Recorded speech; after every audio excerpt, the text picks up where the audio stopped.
हमारे सभी दर्शकों को सादर प्रणाम। जय श्री कृष्ण। आज का हमारा विषय है कुंडली मिलान और दूसरा भाव। कुंडली मिलान करते समय हम सप्तम भाव पर नज़र रखते हैं, सप्तम भाव को देखते हैं। सप्तम भाव में कहीं पाप ग्रह तो नहीं, सप्तम का स्वामी कहीं पीड़ित तो नहीं, सप्तम का कारक कहीं पीड़ित तो नहीं, लेकिन दूसरे भाव को हम भूल जाते हैं। तो कुंडली मिलान करते समय द्वितीय भाव को भी अवश्य देखें। यह बहुत ही महत्वपूर्ण भाव है। जब भी कुंडली मिलान करें तो सबसे पहले जो भी कुंडली आई है मिलान के लिए, मान लीजिए आपकी लड़की है, उसके लिए मिलान आया, तो उस लड़के की कुंडली में आप दूसरे भाव को अवश्य देखें। इसी प्रकार से आपका लड़का है, उसके लिए मिलान आया, तो उस लड़की की कुंडली में भी दूसरे भाव को अवश्य देखें। दूसरा भाव महत्वपूर्ण भाव है और यदि इस भाव को आप छोड़ देते हैं तो फिर बहुत सी बार मिलान गलत हो जाता है और फिर बाद में वैवाहिक समस्याएं रहती है, पारिवारिक समस्याएं रहती है। हमारी कुंडली में जो दूसरा भाव है, यह कुटुंब का भाव है, यह वाणी का भाव है, यह धन का भाव है, यह भोजन का भाव भी है, यह मुख का भाव भी है। यदि दूसरा भाव पीड़ित है तो पारिवारिक स्थिति भी खराब हो जाती है, जमा पूंजी की स्थिति भी खराब हो जाती है। जिस व्यक्ति की कुंडली में खराब योग है, उसका स्वभाव, उसकी वाणी भी खराब हो जाती है, उसका खान पान भी खराब हो जाता है। तो सबसे पहले तो कुछ कॉम्बिनेशन हैं, उनको समझें। कुछ योग हैं जो अशुभ होते हैं द्वितीय भाव में। मान लीजिए आपकी लड़की है, उसके लिए मिलान आया किसी लड़के का, और उस लड़के की कुंडली में दूसरे भाव में राहु गुरु का चांडाल योग है, तो यह योग शुभ नहीं होता है। और मान लीजिए आपका लड़का है और उसके लिए मिलान आया लड़की का और उसकी कुंडली में दूसरे भाव में राहु गुरु का योग है, तो यह स्थिति भी शुभ नहीं होती है। तो दोनों ही स्थितियों को समझना है। तो सबसे पहला योग कौन सा है? राहु गुरु का चांडाल योग द्वितीय भाव में शुभ नहीं होता है।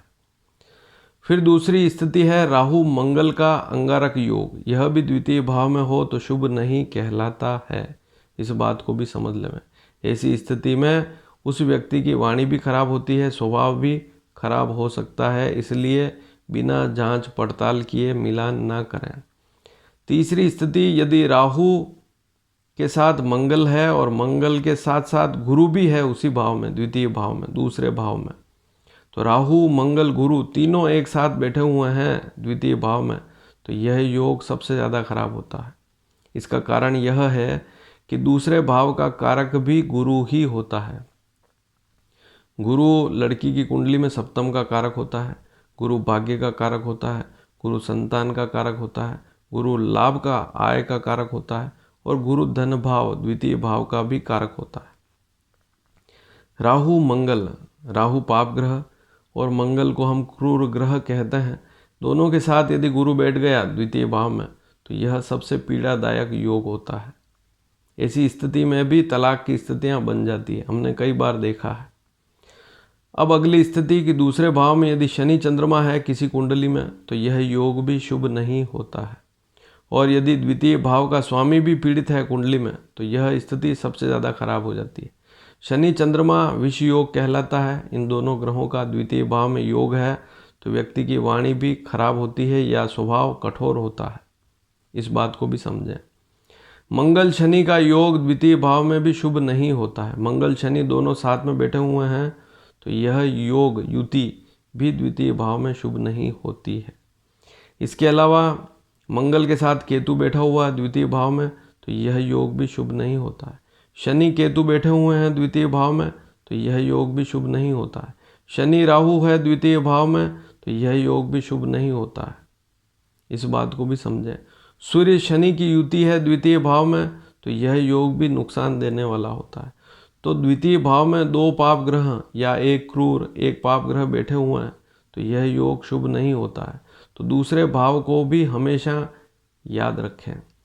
अब एक स्थिति और समझें कि जैसे दूसरे भाव का कारक गुरु है, गुरु कुंडली में द्वितीय भाव में नहीं है या अन्य किसी भाव में बैठा हुआ है, लेकिन वहाँ पर भी वह पाप कर्तरी में है। जैसे गुरु के आगे पीछे भाव में पाप ग्रह बैठे हुए हैं, जैसे गुरु जहाँ बैठा हुआ है, मान लीजिए गुरु कुंडली में दशम भाव में है लेकिन 11वें भाव में केतु है और 9वें भाव में शनि है, तो यह योग शुभ नहीं होता है। तो इस विषय को भी समझें कि कुंडली में गुरु जो है वह पाप कर्तरी में ना हो, या एक तरफ मंगल है एक तरफ शनि है, तो यह भी एक प्रकार का पाप कर्तरी योग है। द्वितीय भाव का स्वामी भी पाप कर्तरी योग में ना हो, इस योग को भी समझें कि दूसरे भाव का स्वामी कौन सा ग्रह है। इसके बारे में हमेशा जानकारी देता ही हूँ कि किसी भी भाव की जानकारी लेनी है तो उस भाव में देखें कि क्या राशि लिखी हुई है। जैसे दूसरे भाव में 1 का अंक है या 8 का अंक है, मेष वृश्चिक राशि है तो मंगल स्वामी होगा। 2 या 7 का अंक है तो वृषभ तुला राशि है तो शुक्र स्वामी होगा। मिथुन और कन्या राशि है तो बुध स्वामी होगा। कर्क राशि है तो चंद्रमा स्वामी होगा। सूर्य है कि सिंह राशि है तो सूर्य स्वामी है ही, तो सिंह राशि का स्वामी सूर्य होता है। धनु और मीन राशि का स्वामी गुरु होता है। मकर और कुंभ राशि का स्वामी शनि होता है। तो दूसरे भाव में देखें कि क्या राशि लिखी हुई है, उसका स्वामी भी पाप कर्तरी में है तो यह योग भी शुभ नहीं होता है। द्वितीय भाव का स्वामी यदि छठे 8वें 12वें भाव में है तो यह योग भी शुभ नहीं होता है। छठे 8वें 12वें भाव का स्वामी यदि द्वितीय भाव में बैठ गया तो यहाँ पर भी समस्या रहती है।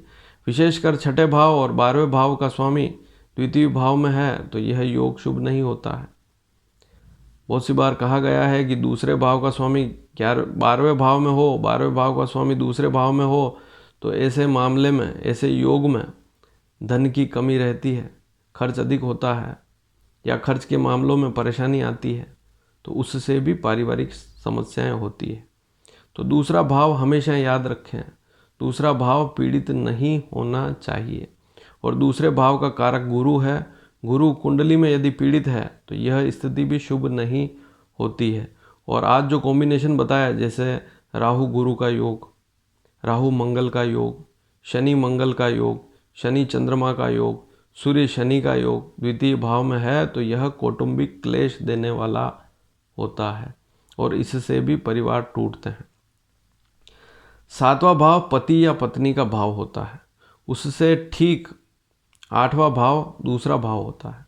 कहने का तात्पर्य, 7वें भाव से यदि आप गिनेंगे, दूसरे भाव तक गिनेंगे तो 8 बार गिनना पड़ेगा, तो दूसरा भाव 7वें भाव से 8वां पड़ेगा, तो वह पति पत्नी का आयु का भाव भी है। द्वितीय भाव, द्वितीय भाव मारक भाव भी है। द्वितीय भाव में यदि पाप ग्रह बैठे हुए हैं किसी व्यक्ति की कुंडली में और वे ग्रह अशुभ हैं और उनकी दशा आने वाली है, तो उस व्यक्ति के स्वास्थ्य पर भी बुरा प्रभाव पड़ेगा। इस बात को भी समझें। दूसरे भाव में यदि कोई पाप ग्रह है और उसकी दशा या अंतर्दशा आने वाली है और वह ग्रह उस कुंडली में अशुभ है, जैसे लग्न पंचम नवम के स्वामी शुभ होते हैं। लग्न में जो राशि लिखी हुई है, पंचम में जो राशि लिखी हुई है, नवम में जो राशि लिखी हुई है, उनके स्वामी शुभ होते हैं, वे कभी भी अशुभ फल नहीं देते हैं। लेकिन दूसरे भाव में जो ग्रह बैठा हुआ, मान लीजिए शनि है या मंगल है, तो ऐसी स्थिति में शनि या मंगल उस कुंडली में लग्न पंचम नवम का स्वामी नहीं है मान लीजिए, तो उसकी आने वाले समय में जो अंतर्दशा है या दशा आने वाली है, तो उस समय में उस व्यक्ति को स्वास्थ्य में भी नुकसान होगा, बुरा प्रभाव पड़ेगा, शरीर पर कोई न कोई घात योग बनेगा। तो इस बात को भी समझें। तो दूसरे भाव को कभी भी ना भूलें। कुंडली मिलान करते समय सबसे पहले दूसरे भाव पर नज़र डालें। 7वां भाव तो है ही, लेकिन दूसरा भाव भी समझें, दूसरे भाव को देखें, वहाँ पर कौन कौन से ग्रह बैठे हुए हैं, दूसरे भाव का स्वामी कहाँ बैठा है। दूसरे भाव का स्वामी यदि नवम में है, दशम में है, एकादश में है, लग्न में है, तो कोई समस्या वाली बात ही नहीं। चौथे भाव में है तब भी कोई समस्या वाली बात नहीं। तो इस बात को भी समझें। और एक स्थिति और है कि दूसरे भाव के आगे पीछे भाव में यदि पाप कर्तरी योग बन रहा है, जैसे लग्न में राहु है और मान लीजिए तीसरे भाव में शनि बैठा हुआ है, तो दूसरे भाव को पीड़ा देने वाला योग है, पाप कर्तरी योग है। तो इसे भी समझें कि दूसरा भाव कहीं न कहीं पीड़ित है तो समस्या रहती ही है।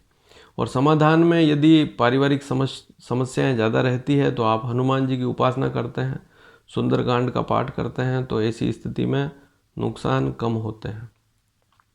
यदि आपको किसी प्रकार की शारीरिक समस्या है, मान लीजिए आपकी कुंडली में दूसरे भाव में पाप ग्रह हैं और आपको बार बार नुकसान हो रहा है, शारीरिक तौर से समस्या आ रही है या दुर्घटना हो रही है, तो ऐसी स्थिति में आप महामृत्युंजय मंत्र का पाठ भी अवश्य करें। तब जाकर आपको लाभ मिलेगा। और यह जानकारी आपको अच्छी लगी हो तो इसे शेयर भी अवश्य करें। दूसरे भाव को कभी भी ना भूलें। धन्यवाद। जय श्री कृष्ण।